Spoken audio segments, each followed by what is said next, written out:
Good morning friends. இன்றைக்கி என்னுடைய பிரம்ம முகூர்த்த பூஜையோட 16வது நாள். நல்லபடியாக இன்றைக்கி பூஜையை பண்ணிட்டேன். எப்பொழுதுமே இந்த மாதிரி நம்ம பிடிச்ச சாமிக்கு சரி, நம்ம வீட்டில் பூஜை அறையிலையும் சரி, நிறைய பூவு அதெல்லாம் போட்டு நம்ம நல்லா அலங்காரம் பண்ணும்போது நமக்கே ஒரு செம்ம ஹாப்பியாக இருக்குங்க. பார்க்குறது சும்மா சாமி செல்ஃபை திறந்து பார்த்துக்கிட்டே இருப்பேன். இது போல் யாரெல்லாம் செய்வீங்கன்னு சொல்லிட்டு கமெண்ட் பண்ணுங்கள். பிடிச்சிருந்தால் லைக் பண்ணுங்கள். எப்பொழுதுமே சரி தான், இந்த பூவு இதெல்லாம் கிடைச்சி நம்ம தலைக்கு வச்சுக்கிறது கிடைக்குதோ இல்லையோ, நம்ம பூஜை பண்ணும்போது பூ இருந்துச்சுன்னா அதோட ஹாப்பியாக வேறு எதுவுமே இருக்காது.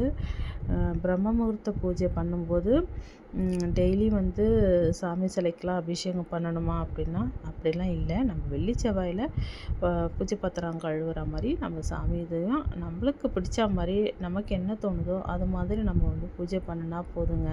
மற்றவங்க சொல்கிறாங்கன்னு சொல்லிட்டு மற்றவங்க பண்ணுற மாதிரியே நம்மளும் பண்ணணும்லாம் இல்லை. நமக்கு மன திருப்தியோட நல்ல எண்ணத்தோடு நம்ம சாமி கும்பிட்டாலே போதும். அதுவே நமக்கு ஹாப்பியாகவே இருக்கும்.